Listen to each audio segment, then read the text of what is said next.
মাছরাঙা সংবাদে আপনাদের সঙ্গে আছি আমি ফারহানা পারভিন। শুরুতেই জানিয়ে দিচ্ছি গার্ডিয়ান লাইফ ইন্স্যুরেন্স সংবাদ শিরোনাম।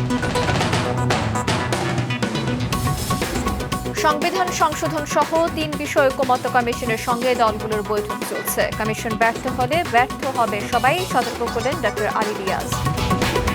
ফেনীতে জলাবদ্ধতার উন্নতি, নোয়াখালীতে বেড়েছে পানি, অন্যদিকে অনাবৃষ্টি এবং খরায় গাইবান্ধায় ব্যাহত হচ্ছে আমন আবাদ। ভারতে পণ্য রপ্তানিতে নিষেধাজ্ঞা এবং কাঁচামালের মূল্য বৃদ্ধিতে ঝুঁকিতে পাবনার হোশিয়ারি শিল্প, ৮০% কারখানায় উৎপাদন বন্ধ। শুনছিলেন শিরোনাম, এবার বিস্তারিত। সংস্কার ইস্যুতে দ্বিতীয় পর্যায়ে ১৪তম দিনের মতো রাজনৈতিক দলগুলোর সঙ্গে জাতীয় ঐকমত্য কমিশনের বৈঠক চলছে। রাজধানীর ফরেন সার্ভিস একাডেমিতে এই সংলাপে অধিকাংশ রাজনৈতিক দলের প্রতিনিধিরা অংশ নিয়েছেন।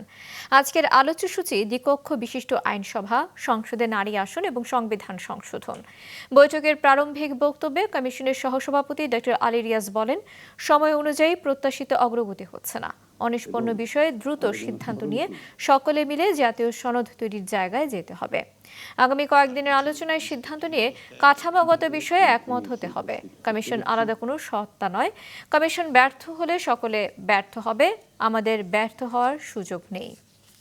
কমিশনের ব্যর্থতা যদি হয় তাহলে এটা সকলের মিলের ব্যর্থতা হবে। সেই জায়গায় আমাদেরকে বিবেচনা করতে হবে যে ব্যর্থ হওয়ার কোনো সুযোগ নেই। যে দায়িত্ব আমাদের উপর অর্পিত হয়েছে সে দায়িত্ব রাজনৈতিক দল হিসেবে আপনাদের উপর, আমরা তার অংশীদার হয়েছি মাত্র।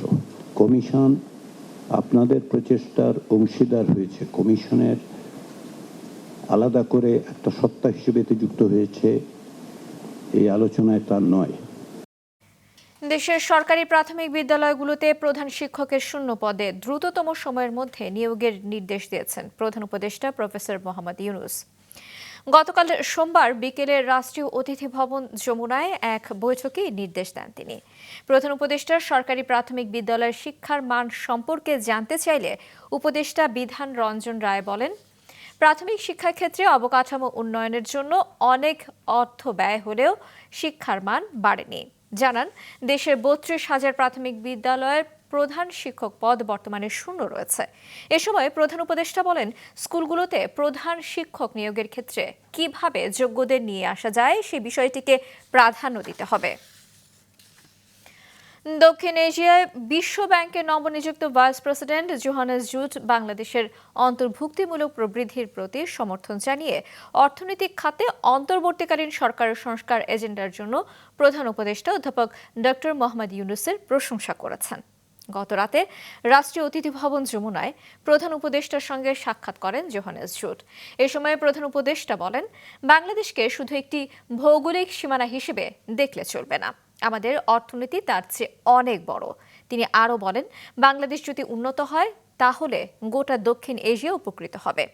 বিশ্বব্যাংক বাংলাদেশের যুব সমাজের জন্য সুযোগ তৈরিতে সহায়তা করবে এ কথা জানিয়ে জোহানেস জুট বলেন, বিশ্বব্যাংক গত অর্থ বছরে বাংলাদেশ $3 বিলিয়ন বেশি অর্থায়ন করেছে এবং আগামী 3 বছরেও একই ধরনের সহায়তা অব্যাহত রাখবে। প্রধান উপদেষ্টা তার সমর্থন এবং প্রশংসার জন্য জুটকে ধন্যবাদ জানান। তত্ত্বাবধায়ক সরকার ব্যবস্থা সংক্রান্ত আদালতের রায়ে সন্তোষ প্রকাশ করেছেন সুজনের সম্পাদক এবং নির্বাচন ব্যবস্থা সংস্কার কমিশনের প্রধান ডক্টর বদিউল আলম মজুমদার। দুপুরে ফরেন সার্ভিস একাডেমিতে সংবাদ সম্মেলনে তিনি বলেন, এই রায়ে গণতন্ত্র পুনরুদ্ধারে মাইলফলক। তবে তিনি জানান, রায়ে কিছু বিষয়ে অসঙ্গতি রয়েছে, তাই আপিল করা হবে। বদিউল আলম মজুমদার বলেন, ক্ষমতা চিরস্থায়ী করতে সংবিধানে পঞ্চদশ সংশোধনী করে শেখ হাসিনা। হাইকোর্টের যে মামলাটা, যে পঞ্চদশ সংশোধনী বাতিলের মামলাটা, সেটার আমরা আপিল করব। আর ত্রয়োদশ সংশোধনীটা রিভিউ পর্যায়ে আছে। আশা করি যে দ্রুতই এটার হিয়ারিং হবে। এর মাধ্যমে যে আপিল বিভাগের রায়টা বাতিল হবে বলে আমরা আশা করি। জুলাই পদযাত্রা কর্মসূচির অংশ হিসেবে আজ ভোলা এবং বরিশালে পদযাত্রা এবং পথসভা করবে জাতীয় নাগরিক পার্টি এনসিপি। কিছুক্ষণের মধ্যে নৌপথে বরিশাল থেকে ভোলার ভেদুরিয়া ফেরিঘাটে পৌঁছাবেন জাতীয় নাগরিক পার্টি এনসিপির কেন্দ্রীয় নেতাদের। সেখান থেকে জেলার বিভিন্ন সড়কে পদযাত্রা করে প্রেসক্লাব চত্বরে পথসভা করার কথা রয়েছে। পরে বরিশালের উদ্দেশ্যে রওনা হবেন।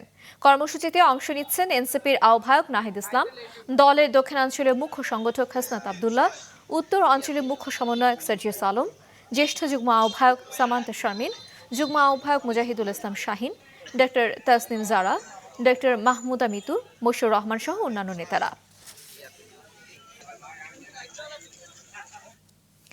ফেনীতে জলাবদ্ধতার আরও উন্নতি হয়েছে, তবে গত রাত থেকে বৃষ্টি হওয়ায় নোয়াখালীতে নতুন করে পানি বাড়তে শুরু করেছে। দ্রুত পানি নেমে যাওয়ার জন্য বেশ কিছু খালের ওপর নির্মিত শতাধিক অবৈধ বাঁধ এবং স্থাপনা উচ্ছেদ করেছে প্রশাসন। পানি নেমে যাওয়ায় ফেনীর তলিয়ে যাওয়া 137টি গ্রামের ক্ষয়ক্ষতি নিরূপণ করেছে সরকারি বিভিন্ন দপ্তর। ভেঙে যাওয়া বাঁধ মেরামতের কাজ শুরু করেছে পানি উন্নয়ন বোর্ড। এদিকে গতকাল রাত থেকে বৃষ্টি শুরু হওয়ায় নোয়াখালীতে বেড়েছে জলাবদ্ধতা। এতে কবিরহাট, কোম্পানিগঞ্জ এবং বেগমগঞ্জের গ্রামীণ সড়ক এখনও পানিতে তলিয়ে রয়েছে। পানি দ্রুত নিষ্কাশনের জন্য সদর উপজেলার কালদরাব, চরমটুয়া এবং নোয়াখালী ইউনিয়নের বড়পিট এবং ভুলুয়া খালের অবৈধ বাঁধ এবং স্থাপনা উচ্ছেদ করেছে জেলা প্রশাসন। এদিকে যশোরে গত 2 দিনের বৃষ্টিতে শহরের নিচু এলাকায় জলাবদ্ধতা তৈরি হয়েছে। দেশের বিভিন্ন অঞ্চলে বৃষ্টি এবং পাহাড়ি ঢলে যখন জলাবদ্ধতা এবং বন্যা পরিস্থিতির সৃষ্টি হয়েছে, তখন অনাবৃষ্টি এবং খরায় উত্তরাঞ্চলের অন্যতম জেলা গাইবান্ধায় চরমভাবে ব্যাহত হচ্ছে আমন আবাদ। এতে চলতি মৌসুমে জেলায় ধানের উৎপাদন লক্ষ্যমাত্রা অর্জিত হবে না বলে আশঙ্কা করা হচ্ছে। গাইবান্ধা প্রতিনিধি সিদ্দিক আলম দয়ালের তথ্য এবং ছবিতে ডেস্ক রিপোর্ট। এবার বর্ষার ভরা মৌসুমেও গাইবান্ধায় হয়নি পর্যাপ্ত বৃষ্টি, অধিকাংশ জমিতেই পানির দেখা মিলছে না। ফলে চলতি আমন মৌসুমে চাষাবাদ হয়নি অনেক কৃষিপ্রধান গ্রামে, ফাঁকা পড়ে আছে হাজার হাজার একর জমি। কেউ কেউ চাষের জন্য জমি প্রস্তুত করলেও পানির অভাবে তৈরি করতে পারেনি বীজতলা, রোপণ করতে পারেনি আমন ধান। অনেক কৃষক বৃষ্টির জন্য অপেক্ষা করতে গিয়ে পিছিয়ে পড়েছেন। অন্যদিকে সেচ দিয়ে বীজতলা তৈরি ও আমন রোপণ করতে গিয়ে লোকসানের মুখেও পড়েছেন অনেকেই। পানি নেই, তো বৃষ্টি নেই, আর পানি নেওয়ার মতন সব জায়গা নাই। নিজেই এখন আমি একটা টিউবওয়েল ফুটিয়ে পানি দিচ্ছি। ধান ঢুকাইতে পারছি না, পানি নাই। এখন ওদের ডিপ চালু করা লাগছে, পানি সেচ না দিলে তো আবাদ করা যাচ্ছে। আমরা জমি তৈরি করে রাখছি, পানির অভাবে ফলন আর কি বীজ ফলাইতে পারতেছি না জমিতে। পানি নেই, আর কি করবো, বুদ্ধি আছে বেসন পারিবার আসছে, বেসন এখন ওই বেসন চুলবে, তিন এসব বৃষ্টি হলে তো গাড়ি না আসবে। কৃষি বিভাগ জানায় এ জেলায় চলতি মৌসুমে 1,33,020 হেক্টর জমিতে আমন চাষের লক্ষ্যমাত্রা নিয়ে 20,000 কৃষককে দেওয়া হয়েছে সরকারি প্রণোদনা। আগস্ট মাসের প্রথম সপ্তাহ পর্যন্ত এই বীজতলাগুলো তৈরি হয়ে থাকে। তো সুতরাং এখনো 1 মাস সময় রয়েছে, বীজতলা আরও বৃদ্ধি পাবে প্রতি বছরের ন্যায়। এবছর গাইবান্ধার যে আমনের লক্ষ্যমাত্রা এটি অর্জিত হবে। সেক্ষেত্রে পর্যাপ্ত সময় রয়েছে, কৃষকরা এই ব্যাপারে তৎপর, কার্যক্রম চলমান রয়েছে। চাষাবাদ ব্যাহত হয়, এবার আমন উৎপাদনের লক্ষ্যমাত্রা অর্জিত হবে কিনা তা নিয়ে সৃষ্টি হয়েছে অনিশ্চয়তা। মাছরাঙা নিউজ ডেস্ক। ভারত স্থলপথে পণ্য রপ্তানিতে নিষেধাজ্ঞা এবং কাঁচামালের মূল্য বৃদ্ধিতে ঝুঁকিতে পড়েছে পাবনার ঐতিহ্যবাহী হুঁশিয়ারি শিল্প। উৎপাদন বন্ধ প্রায় 80% কারখানায়। অনিশ্চিত হয়ে পড়েছে প্রায় সহস্রাধিক কারখানার 250,000 শ্রমিকের জীবন জীবিকা। প্রতিনিধি শহীদুল ইসলামকে সঙ্গে নিয়ে উৎপল মির্জার রিপোর্ট। গার্মেন্টসের পরিত্যক্ত ঝুট কাপড়ের উপর ভিত্তি করেই প্রাণ ফিরে পায় পাবনার একসময়ের ঐতিহ্যবাহী হুঁশিয়ারি শিল্প। প্রায় 200 বছরের প্রাচীন মৃতপ্রায় এ শিল্প গত 2 দশকের ক্রমবিকাশের ধারাবাহিকতায় পূর্ণতা পায়। শহরতলির বাংলা বাজার থেকে চর সাধুপাড়া পর্যন্ত প্রায় 5 কিলোমিটার এলাকা জুড়ে গড়ে ওঠে রপ্তানিমুখী কারখানা, যেখানে কর্মসংস্থান হয় প্রায় 250,000 শ্রমিকের। এসব কারখানায় উৎপাদিত পণ্যের সবচেয়ে বড় বাজারই ছিল ভারত, মালয়েশিয়া, দুবাই সহ মধ্যপ্রাচ্যের বিভিন্ন দেশ। ভারতের ট্রানজিট সুবিধায় স্থলপথে রপ্তানি হতো এসব পণ্য। সম্প্রতি ভারত এ সুবিধা বন্ধ করে দেয়, বিপাকে পড়েছে এ শিল্প উদ্যোক্তারা। আগে একদিনে স্থলপথে পণ্য পরিবহন হলেও এখন সমুদ্রপথে সময় লাগে প্রায় 1 মাস, খরচও বেড়েছে দ্বিগুণ। আগে আমরা 3 দিনের মধ্যেই ইন্ডিয়াতে মাল পৌঁছাই দিতে পারতাম, কিন্তু এখন সেটা 20 দিন 1 মাসের অধিক সময় লেগে যাচ্ছে। ফলে আমাদের যারা বায়ার ছিল, ইনারা এখন আমাদের থেকে মাল নিতে চাচ্ছে না। এ সংকটে সম্প্রতি বন্ধ হয়ে গেছে বেশিরভাগ কারখানা, বিক্রি হচ্ছে না রপ্তানিমুখী পণ্য, বেকার হয়ে পড়েছে শত শত শ্রমিক। আমরা যারা ক্ষুদ্র ব্যবসায়ী আছি তারা সবাই বেকার হয়ে গেছে, এখন এইভাবে ঘুরে বেড়াচ্ছি। 100 জন মতো কাজ করতাম আমরা, বর্তমান এখন 40 জন মহাজন কাজ করতেছে। আমাদের কাজ এখন কমে গেছে। এদিকে স্বল্প সময়ের ব্যবধানে বেড়েছে এ শিল্পের কাঁচামাল, গার্মেন্টসের ঝুটের দাম, ফলে দেখা দিয়েছে ব্যবসায়িক মন্দা। আগে যে মাল ছিল 100 টাকা, এখন হয়েছে মনে করেন যে 250-300 টাকা কেজি। আমাদের হুঁশিয়ারি, যারা বিজনেস করে স্বল্প পুঁজিতে ব্যবসা করে, ব্যবসাটা যদি বন্ধ হয়ে যায় পাবনা আবার সেই ওই 74 সালে চলে যাবে। তবে এ শিল্প উদ্যোক্তাদের সার্বিক সহযোগিতার আশ্বাস দিয়েছেন স্থানীয় বিসিক কর্তৃপক্ষ। হুঁশিয়ারি খাতের যে বিপণন দিকটা, অনেক জায়গায় মার্কেট বন্ধ হয়ে গেছে। সহজ শর্তে এবং স্বল্প সুদে বিসিকের পক্ষ থেকে ঋণ সহায়তা প্রদান করা হবে। ঐতিহ্যবাহী এ শিল্প টিকিয়ে রাখতে রপ্তানি সংক্রান্ত প্রতিবন্ধকতা দূরীকরণের দাবি উদ্যোক্তাদের। উৎপল মির্জা, মাছরাঙা সংবাদ, পাবনা। খাদ্য বান্ধব কর্মসূচির আওতায় এবার 55 লাখ পরিবারকে 30 কেজি করে চাল দেওয়া হবে বলে জানিয়েছেন খাদ্য উপদেষ্টা আলী ইমাম মজুমদার। আর অর্থ উপদেষ্টা সালেহ উদ্দিন আহমেদ জানিয়েছেন, জুলাই স্মৃতি জাদুঘর নির্মাণের জন্য ইতিমধ্যে সকল অর্থ বরাদ্দ করা হয়েছে। সকালে সচিবালয়ে সরকারি ক্রয় সংক্রান্ত উপদেষ্টা পরিষদের বৈঠক শেষে সাংবাদিকদের এ কথা জানান তিনি। উপদেষ্টা বলেন, 15 টাকা কেজি দরে এই চাল দেওয়া হবে। অগাস্ট মাস থেকেই শুরু হবে এই কার্যক্রম, চলবে নভেম্বর পর্যন্ত। বন্যা ঝুঁকি মোকাবেলায় এবার সরকারিভাবে 4 লাখ মেট্রিক টন চাল কেনার সিদ্ধান্ত নিয়েছে সরকার। অন্যদিকে বেসরকারিভাবে আরও 5 লাখ মেট্রিক টন চাল আমদানির অনুমোদন দেওয়া হয়েছে। এতে বাজার স্থিতিশীল থাকবে বলেও জানান তিনি। অর্থ উপদেষ্টা জানান, জুলাই স্মৃতি জাদুঘর নির্মাণের জন্য প্রয়োজনীয় সব অর্থ বরাদ্দ দেওয়া হয়েছে। 5ই অগাস্ট যার উদ্বোধন করবেন প্রধান উপদেষ্টা ডক্টর মোহাম্মদ ইউনূস। আমরা যেটা করেছি আজকে সবচেয়ে উল্লেখযোগ্য হলো জুলাই স্মৃতিঘর, যেটা এটার জন্য আমাদের কতগুলো আপনারা জানেন 5ই অগাস্ট মাননীয় প্রধান উপদেষ্টা উদ্বোধন করবেন। আমরা অ্যাপ্রুভ করেছি কিছু কাজ। প্রতিটা পরিবার 30 কেজি করে, গতবার 50 লাখ পরিবার পেতেন, মাননীয় অর্থ উপদেষ্টা এটাকে এবার 55 লাখ করে দিয়েছেন। এই 55 লাখ পরিবার 30 কেজি করে চাল পাবে 6 মাস। আমনে বন্যা হতে পারে, এটা ধরে নিয়ে আগাম প্রস্তুতি হিসেবে আমরা 4 লাখ মেট্রিক টন চাল সরকারিভাবে আমদানির জন্য করছি। ঢাকা বিশ্ববিদ্যালয়ে গত রাতের আকাশ প্রত্যক্ষ করল আলোর বিপ্লব। জুলাই উইমেন্স ডে উপলক্ষে অনুষ্ঠিত হলো বাংলাদেশের ইতিহাসে অন্যতম ব্যতিক্রমী এক ড্রোন শো, যেখানে শতাধিক ড্রোনের আলোয় ফুটিয়ে তোলা হলো জুলাই আন্দোলনে নারীদের নানা অবদান। ঢাকা বিশ্ববিদ্যালয়ের আকাশে গেল রাতে প্রিলিউড টু জুলাই নামের এই ড্রোন শোতে একে একে দেখানো হলো গেল 1.5 দশকে স্বৈরাচারের প্রতিটি জুলুমের প্লট। চরমভাবে নিপীড়িত জনতার পুঞ্জীভূত ক্ষোভ যেভাবে লাভা হয়ে ঝরেছিল অগ্নিঝরা জুলাইয়ে। অবশ্য গোধূলি থেকে শুরু হওয়া এই অনুষ্ঠানের প্রথম পর্বগুলোতে জুলাই ছিল উজ্জীবিত। প্রামাণ্যচিত্র, গান, কবিতা, গল্প আর স্লোগানে বর্ষা বিপ্লবের ছবি আঁকা হয়েছে সেখানে টানা 5 ঘন্টা ধরে। উপদেষ্টা মোস্তফা সারোয়ার ফারুকী বলছেন, এই আয়োজন সর্বস্তরে নারীদের প্রতি সম্মান। আন্দোলনের সময় আমি যত নারীকে সামনে দেখেছি, নেতৃত্বের সময় হয়তো আমি তত নারীকে সামনে দেখছি না, কিন্তু আমি নিরাশ হতে চাই না। যে মানুষ একবার ওড়া শিখে গেছে, যে পাখি একবার ওড়া শিখে গেছে, আপনি ওকে আর আটকাতে পারবেন না। বাংলাদেশের মেয়েদেরকে আটকানো যাবে না। শিক্ষক, অভিভাবকরা যারা ছিলেন তারা বলছেন জুলাইকে হারাতে দেয়া যাবে না। এদিন যদি আমি পিস্তল দেখে ভয় পাইতাম তাহলে আমি বাঁচাইতে চাইতাম না। আমি পিস্তল দেখে ভয় পাই নাই। এই বাংলাদেশকে এই ছাত্রীদের হাত ধরে নেতৃত্বে আরো একবার বাংলাদেশ মুক্ত হয়েছিল সেদিন। হাজারো শহীদের আত্মদান, জুলাই যোদ্ধাদের গল্প আর গণমানুষের সংগ্রামের এক ঐতিহাসিক জুলাইয়ের অনুভব নিয়ে কেন্দ্রীয় শহীদ মিনার ছাড়ে জড়ো হওয়া এসব মানুষেরা। ঢাকা বিশ্ববিদ্যালয় প্রতি বছর 14ই জুলাইকে নারী শিক্ষার্থী দিবস ও 17ই জুলাইকে সন্ত্রাস প্রতিরোধ দিবস হিসেবে পালন করবে। এই 14ই জুলাই। ফাহিয়ান হামিম, মাছরাঙা সংবাদ, ঢাকা। জাপান, যুক্তরাষ্ট্র, ওমান, দক্ষিণ আফ্রিকা, জর্ডান এবং মালদ্বীপে প্রবাসী বাংলাদেশিদের ভোটার তালিকাভুক্তির কাজ শিগগিরই শুরু হবে।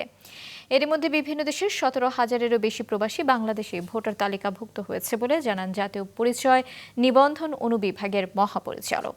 দুপুরে আগারগাঁওয়ে নির্বাচন ভবনে সাংবাদিকদের জানানো হয়, আমেরিকায় বাংলাদেশের সবগুলো কনসুলেটে ভোটার তালিকাভুক্তির কাজ চালানোর সম্মতি পাওয়া গেছে। এছাড়া জাপানে পাবলিক আইপি পাবার পরবর্তী 12 দিনের মধ্যে সেখানে কাজ শুরু হবে। এ পর্যন্ত 48,080 জনের আবেদন পাওয়া গেছে। বায়োমেট্রিক সংগ্রহ করা হয়েছে 29,646 জনের এবং প্রবাসী ভোটার হয়েছেন 17,367 জন। আন্তর্জাতিক প্রসঙ্গ, গেল 24 ঘন্টায় ইসরায়েলি হামলায় 78 প্যালেস্টাইনি নিহত হয়েছেন, আহত আরও অনেকেই। উপত্যকার রাফা, খান ইউনুস এবং জাবালিয়ায় হামলা চালিয়েছে ইসরায়েলি বাহিনী। প্যালেস্টাইনি সংবাদ সংস্থা ওয়াফা জানিয়েছে, রাফায় একটি ত্রাণ বিতরণ কেন্দ্রের কাছে হামলায় ত্রাণ নিতে আসা কমপক্ষে 5 জন নিহত হয়েছেন। এদিকে অব্যাহত হামলার মধ্যে যুদ্ধবিরতি আলোচনা এখন বন্ধ রয়েছে। বিতর্কিত ত্রাণ কেন্দ্রের কাছে এ পর্যন্ত 898 জনকে হত্যা করেছে ইসরায়েলি সেনারা। খেলার খবর, মেয়েদের অনূর্ধ্ব 20 সাফ চ্যাম্পিয়নশিপে আজ ভুটানের বিপক্ষে খেলবে বাংলাদেশ। ম্যাচ শুরু হবে বিকেল 3টায়। শ্রীলঙ্কার বিপক্ষে 9-1 গোলের বড় জয় দিয়ে এবার আসর শুরু করে বাংলাদেশের মেয়েরা। দ্বিতীয় ম্যাচে স্বাগতিক দল হারায় নেপালকে। কৃষ্ণা রানীর শেষ মুহূর্তের গোলে লাল সবুজের মেয়েরা জিতে 3-2 ব্যবধানে। ভুটানের বিপক্ষেও তাই টানা জয়ের ধারাবাহিকতা রাখতে চায় বাংলাদেশ। রাউন্ড রবিন লিগ ভিত্তিতে হচ্ছে এবারে সাফ, যেখানে টেবিলের সবচেয়ে বেশি পয়েন্ট পাওয়া দল হবে চ্যাম্পিয়ন। আসলে সবগুলো ম্যাচ হচ্ছে বসুন্ধরা কিংস অ্যারেনায়। অস্ট্রেলিয়ার বিপক্ষে টেস্টের এক ইনিংসের 27 রানে অল আউট হয়েছে ওয়েস্ট ইন্ডিজ। টেস্টের এক ইনিংস সবচেয়ে কম রানে অল আউট হওয়ার রেকর্ডে এটি দ্বিতীয়। এছাড়া ম্যাচে রেকর্ড গড়েছেন অজি পেসার মিচেল স্টার্ক এবং হ্যাট্রিক করেছেন স্কট বোল্যান্ড। মাত্র 27 রান টেস্টের এক ইনিংসে এই স্কোরে অল আউট একটি দলটির নাম ওয়েস্ট ইন্ডিজ। অস্ট্রেলিয়ার বিপক্ষে 3 ম্যাচের টেস্ট সিরিজে সাভানা পার্কে গোলাপি বলের ম্যাচে লজ্জায় ডুবল ক্যারিবীয় দল। জ্যামাইকা টেস্টের দ্বিতীয় ইনিংসে উইন্ডিজ দল নেমেছিল 204 রানের টার্গেটে, কিন্তু অল আউট তারা মাত্র 27 রানে। টেস্টের এক ইনিংসে সবচেয়ে কম রানে অল আউট হওয়ার রেকর্ড অবশ্য এটা দ্বিতীয়। সবচেয়ে কম 26 রানে অল আউটের রেকর্ড আছে নিউজিল্যান্ডের। 1955 সালে ইংল্যান্ডের বিপক্ষে এই লজ্জায় পড়েছিল কিউই দল। এবার অজিদের বিপক্ষে লজ্জায় পড়ল ওয়েস্ট ইন্ডিজ। এছাড়া সবচেয়ে কম রানে অল আউটের 10 রেকর্ডে 4 বার নাম আছে দক্ষিণ আফ্রিকার, 1 বার করে অস্ট্রেলিয়া, ভারত ও আয়ারল্যান্ডের এবং আরও 1 বার নিউজিল্যান্ডের 42 রানে 1946 সালে। আর এই তালিকায় 14 নম্বরে আছে বাংলাদেশ। 2018 সালে ওয়েস্ট ইন্ডিজের মাটিতে বাংলাদেশ টেস্টের প্রথম ইনিংসে অল আউট হয়েছিল 43 রানে। আবারও ফিরি ম্যাচের গল্পে, যেখানে উইন্ডিজদের দ্বিতীয় ইনিংসের প্রথম ওভারেই 3 উইকেট নেন স্টার্ক। এরপর নেন আরও 3 উইকেট। অজি বোলার হিসেবে সবচেয়ে কম 15 বলে 5 উইকেট নিয়ে নতুন রেকর্ড গড়েন স্টার্ক। পাশাপাশি কেরিয়ারে 400 টেস্ট উইকেটের মাইলফলকেও পৌঁছান এই অজি। টেস্টে দ্রুততম 5 উইকেট নেয়ার এর আগের রেকর্ড ছিল 19 বলে আর্নি টোশেকের। সমান সংখ্যক বলে স্টুয়ার্ট ব্রড রেকর্ড গড়েছিলেন অস্ট্রেলিয়ার বিপক্ষে। এছাড়া স্কট বোলান্ডও আছেন এই তালিকায়। আর 2011 সালে শেন ওয়াটসন 21 বলে 5 উইকেট নিয়েছিলেন দক্ষিণ আফ্রিকার বিপক্ষে। স্টার্কের কীর্তির পর জ্যামাইকা টেস্টে বোলান্ড মাতেন হ্যাট্রিক আনন্দে। জাস্টিন গ্রিভস, সামার জোসেফ ও জোমেল ওয়ারিকানকে আউট করেন তিনি। ম্যাচ হারের সঙ্গে ফ্র্যাঙ্ক ওরেল ট্রফিটাও 3-0 ব্যবধানে হারল ওয়েস্ট ইন্ডিজ। শাকির রুবেন, মাছরাঙ্গা নিউজ ডেস্ক। দুপুরের সংবাদ শেষ করছে যাওয়ার আগে গার্ডিয়ান লাইফ ইন্স্যুরেন্স সংবাদ শিরোনামগুলো আরও একবার। সংবিধান সংশোধন সহ 3 বিষয়ে ঐকমত্য কমিশনের সঙ্গে দলগুলোর বৈঠক চলছে। কমিশন ব্যর্থ হলে ব্যর্থ হবে সবাই, সতর্ক করলেন ডক্টর আলী রিয়াজ। ফেরিতে জলাবদ্ধতা উন্নতি, নোয়াখালীতে বেড়েছে পানি। অন্যদিকে অনাবৃষ্টি এবং খরায় গাইবান্ধায় ব্যাহত হচ্ছে আমন আবাদ। ভারতে পণ্য রপ্তানিতে নিষেধাজ্ঞা এবং কাঁচামালের মূল্য বৃদ্ধিতে ঝুঁকি। পাবনায় হুঁশিয়ারি শিল্প, 80% কারখানা উৎপাদন বন্ধ। এছাড়া এখনকার মতো আমাদের পরবর্তী সংবাদ বিকেল 5টায় দেখার আমন্ত্রণ রইল।